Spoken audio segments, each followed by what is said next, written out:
ఏపీలో రాజకీయాలు అంటేనే సామాజిక సమీకరణాలపై ఆధారపడి ఉంటాయి.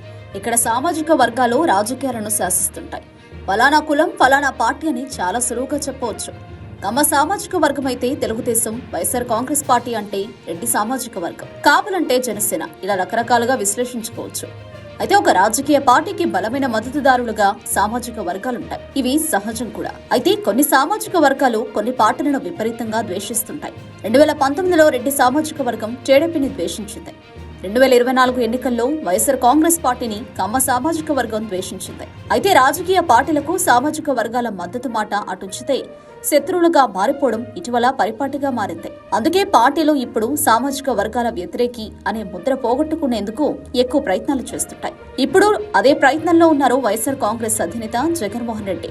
ఈ ఎన్నికల్లో వైఎస్ఆర్ కాంగ్రెస్ పార్టీకి వ్యతిరేకంగా బలంగా పనిచేసింది కమ్మ సామాజిక వర్గం. ప్రపంచవ్యాప్తంగా వివిధ రంగాల్లో స్థిరపడిన కమ్మ సామాజిక వర్గం వ్యక్తులు ఏకతాటిపైకొచ్చారు. తెలుగుదేశం పార్టీ గెలుపు కోసం విశేషంగా కృషి చేశారు.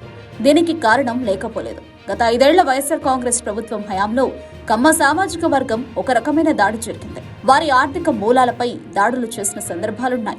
ఆ సామాజిక వర్గానికి చెందిన వారి పరిశ్రమలను వెళ్లగొట్టారు. వీటన్నింటికీ తోడు చంద్రబాబును జైల్లో పెట్టి ఇబ్బంది పెట్టారన్న కసితో కమ్మ సామాజిక వర్గం ఒకే తాటిపైకొచ్చింది. అయితే 2019లో రెడ్డి సామాజిక వర్గం చేసిన ఫైట్ 2024 ఎన్నికల్లో కనిపించలేదు. అదే జగన్మోహన్ రెడ్డికి మైనస్ గా మారింది. వాస్తవానికి ఏ సామాజిక వర్గాన్ని దూరం చేసుకోవాలని వ్యూహం ఉండదు ఏ రాజకీయ పార్టీకి. అందుకే జగన్మోహన్ రెడ్డి గత 5 ఏళ్లుగా కమ్మ సామాజిక వర్గానికి చెందిన నేతలకు ప్రాధాన్యం ఇచ్చారు. ఆ సామాజిక వర్గానికి చెందిన కొడాలి నానికి మంత్రి పదవి ఇచ్చారు. కానీ విస్తరణలో భాగంగా తీసేశారు. వల్లభనేని వంశీమోహన్ లాంటి నేతలు వైసీపీలోకి ఫిరాయించారు. కరణం బలరాం వంటి సీనియర్ను ప్రలోభపెట్టి వైఎస్ఆర్ కాంగ్రెస్ పార్టీలో చేర్చుకున్నారు.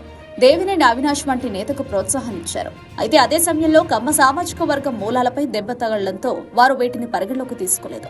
ఒకరిద్దరు నాయకులు తప్ప కమ్మ సామాజిక వర్గాన్ని తొక్కేశారన్న ఆరోపణలను మూటగట్టుకున్నారు జగన్మోహన్ రెడ్డి.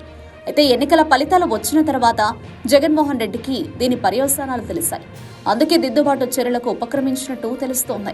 వల్లభనేని వంశీని పరామర్శించడం వైఎస్ఆర్ కాంగ్రెస్ పార్టీ శ్రేణుల్లో చాలా మందికి నచ్చలేదు. కొంతమంది సీనియర్లకు కూడా ఇది మింగుడు పడలేదు. గత 5 ఏళ్లలో వైఎస్ఆర్ కాంగ్రెస్ పార్టీ పట్ల ప్రజల్లో వ్యతిరేకత పెంచడానికి వల్లభనేని వంశీ లాంటి నేతలు కారణం.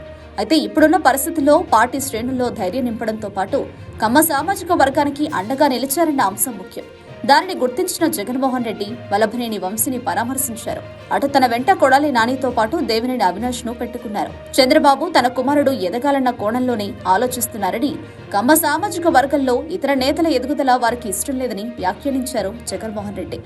అయితే ఇదంతా కమ్మ సామాజిక వర్గం మద్దతు కోసమేనని ప్రచారం నడుస్తోంది. మద్దతు తెలపకపోయినా పర్లేదు కానీ కమ్మ సామాజిక వర్గం వైఎస్ఆర్ కాంగ్రెస్ పార్టీని శత్రువుగా చూడకుండా చేయాలన్నదే జగన్ ప్లాన్ గా తెలుస్తోంది. మరి ఆ ప్రయత్నం ఎంతవరకు వర్కౌట్ అవుతుందో చూడాలి.